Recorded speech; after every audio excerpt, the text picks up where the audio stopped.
പ്രതിപക്ഷ നേതാവ് വന്ന് എല്ലാവരും കാണുകയാണ് പ്രസംഗിച്ചത്. കടലാസിൻ്റെ കഷ്ണം പോലും കയ്യിൽ കരുതരുത് എന്നാണ് ഞാൻ പറഞ്ഞത്. അത് മാറ്റി പറയാനാണ് ഞാനിവിടെ വന്നിട്ടുള്ളത്.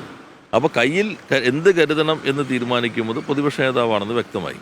അപ്പോൾ ഇരുമ്പ് വടിയും മറ്റായുധങ്ങളും അവരുടെ കയ്യിൽ കൊടുക്കാൻ തീരുമാനിച്ചത് പ്രതിപക്ഷ നേതാവാണ്. ഇന്നലെ മുളക് പൊടി, അതുപോലെ തന്നെ ഇരുമ്പ് ഗോട്ടി, ഇതാണ് കയ്യിൽ കൊടുത്തു വിട്ടിട്ടുള്ളത്.